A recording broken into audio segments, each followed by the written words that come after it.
Now, pretrial hearings for Private First Class Bradley Manning, the accused WikiLeaker responsible for the biggest document drop in American history, continue this week. In an unprecedented move, defense attorney David Coombs requested a closed hearing, a dry run of sorts. The point is to try to decide how to approach classified information during the trial. Supporters of this decision say it will make for fewer delays when the official trial actually begins. But opponents claim that this is a dress rehearsal for a secret trial actually shrouded in a lot of secrecy. One of those opponents is Jesslyn Radak. She works with the Government Accountability Project, and she joins me now for more. Hi there, Jesslyn. Thank you for joining me. Sure, thank you. Now, this has been described as an unprecedented private hearing. What makes it so groundbreaking? Well, normally in the military, you can have closed hearings in a court-martial, but normally they're limited. There have been an extraordinary number of closed proceedings here. I am not personally against the fact that they want to have a closed hearing tomorrow to try to hammer this out.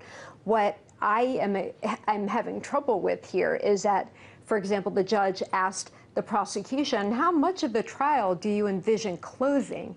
And the prosecution answered, oh, very little. But then when she drilled down on that, it turns out the prosecution said that they wanted to close 30%.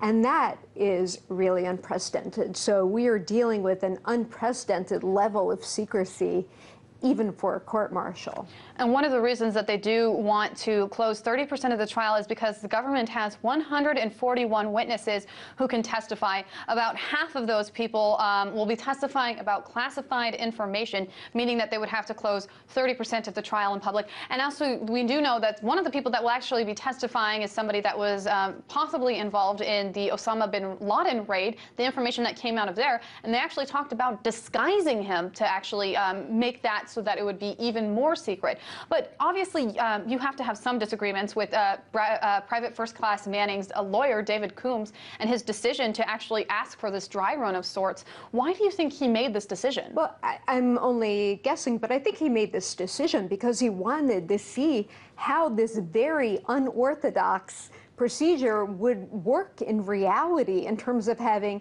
a witness that he may not be able to cross-examine the way you normally would, a witness who has already been granted the ability to be examined in an undisclosed location in disguise. And I think it was the right move for him to ask for that. There's been so much that has been secret already in this trial leading up. I mean, there have been no transcripts of court rulings, of what happened in the courtroom, of motions that are submitted. And finally, when facing a lawsuit, finally the government released 84 documents, but again, that's out of 400 documents. So it's already a case that's been riddled with secrecy. And a lot of people say, such as yourself, say that this is just another example of the fact that they are planning on conducting a secret trial. At the same time, though, as I mentioned earlier, proponents for this say that it will actually help speed up the trial when the official trial begins because it will make for fewer interruptions. What is your response to that?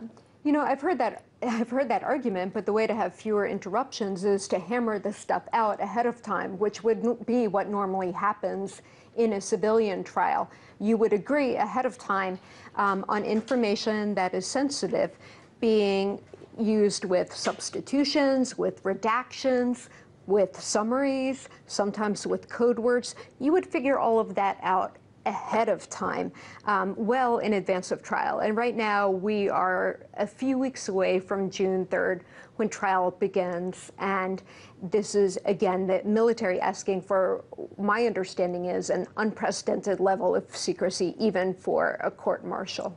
Now, when Private First Class Bradley Manning first addressed the court, his testimony was classified, but a recording was actually leaked to the Freedom of Press Foundation. What was the justification for that testimony in particular being classified in the first place, and were there any negative consequences of having it leaked? Well, I think, I don't know why it was classified in the first place, because I know documentarian Alexa O'Brien has been making verbatim transcripts of what happened. She's a regular citizen. Even the military has referred people in the press, oh, go ask Alexa O'Brien if you need a transcript. In terms of the consequences, I think the judge was quite displeased with that. And said that it was not a right but a privilege that the press be allowed to know what's going on. And even for this hearing today and the one tomorrow, press credentials were not initially permitted. The Public Affairs Office was not going to issue any press credentials, and I guess they relented on that decision.